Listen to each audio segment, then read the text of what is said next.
إنا أنزلنا إليك الكتاب بالحق لتحكم بين الناس بما أراك الله ولا تكن للخائنين خصيما واستغفر الله إن الله كان غفورا رحيما ولا تجادل عن الذين يختارون أنفسهم إن الله لا يحب من كان خوانا أثيما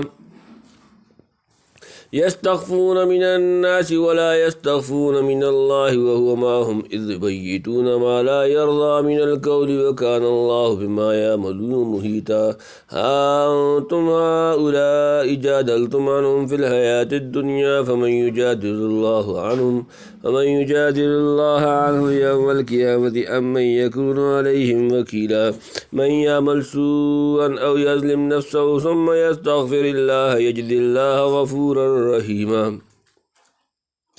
ومن يكسب إثما فإنما يكسبه على نفسه وكان الله عليما حكيما ومن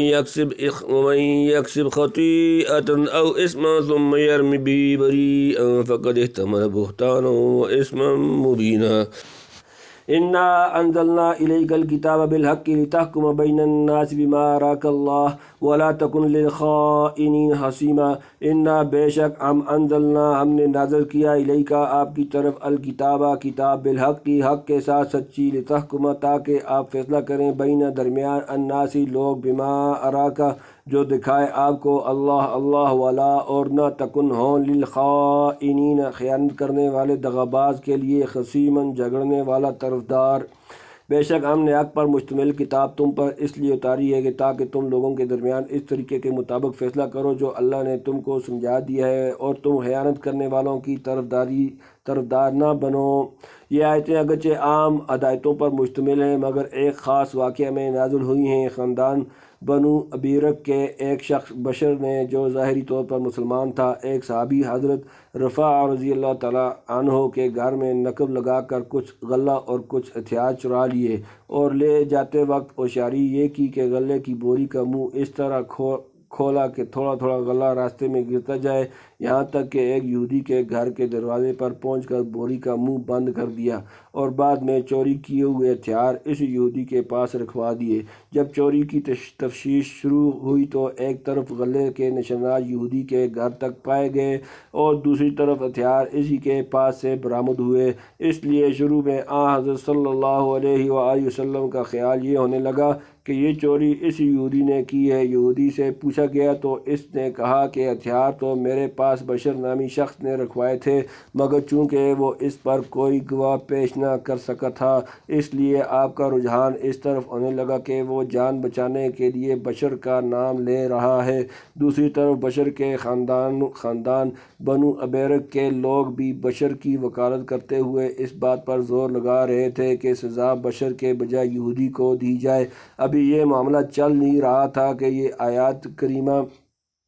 نازل ہو گئیں اور ان کے ذریعے بشر کی دھوکہ بازی کا پردہ چاک کر دیا گیا اور یہودی کو بے گناہ قرار دے کر بری کر دیا گیا۔ بشر کو جب راز فاش ہونے کا پتہ لگا تو وہ فرار ہو کر کفار مکہ سے جا ملا اور وہاں کفر کی حالت میں بری طرح اس کی موت واقع ہوئی۔ ان آیات کے ذریعے ایک طرف تو معاملے کی اصل حقیقت حضرت صلی اللہ علیہ وآلہ وسلم پر کھول دی گئی، اس کے علاوہ مقدمات کے فیصلے کرنے کے لیے اہم اصول بتا دیے گئے ہیں۔ پہلا اصول یہ ہے کہ تمام فیصلے کتاب اللہ کے احکام کے تابع ہونے چاہیے۔ دوسرا اصول یہ ہے کہ اللہ تعالیٰ اپنے پیغمبر صلی اللہ علیہ وآلہ وسلم پر بہت سے ایسے امور کھولتے رہتے ہیں جو صراحتاً قرآن میں مذکور نہیں ہے، فیصلہ ان کی روشنی میں ہونے چاہیے۔ آیت کے الفاظ اس طریقے کے مطابق فیصلہ کرو جو اللہ نے تمہیں سمجھا دیا ہے اسی طرف اشارہ کر رہے ہیں اور ان سے قرآن کریم کے علاوہ حضرت صلی اللہ علیہ وآلہ وسلم کی سنت کی حجیت کا بھی ثبوت ملتا ہے۔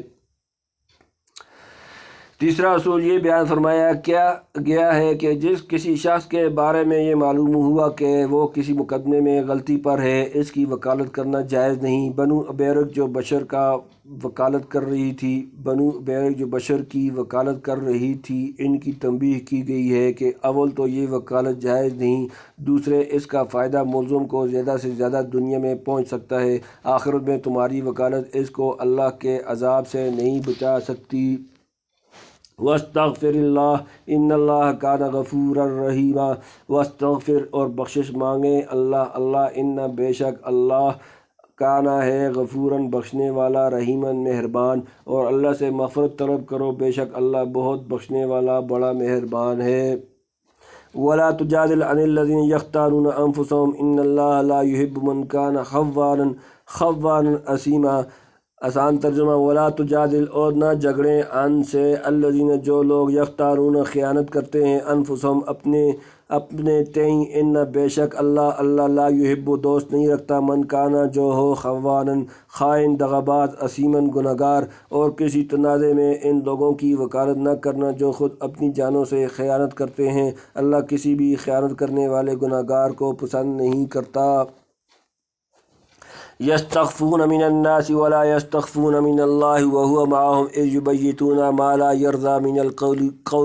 وکان اللہ بما یعملون محیطا۔ یستخفون وہ چھپتے شرماتے ہیں من سے الناس لوگ، ولا اور نہیں یستخفون چھپتے شرماتے من سے اللہ وہو حالانکہ وہ معهم ان کے ساتھ اذ یبیتون جب راتوں کو مشورہ کرتے ہیں وہ ما لا جو نہیں یرضی پسند کرتا من سے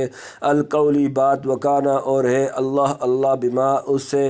جو یعملون وہ کرتے ہیں محیطاً احاطہ کیے گھیرے ہوئے۔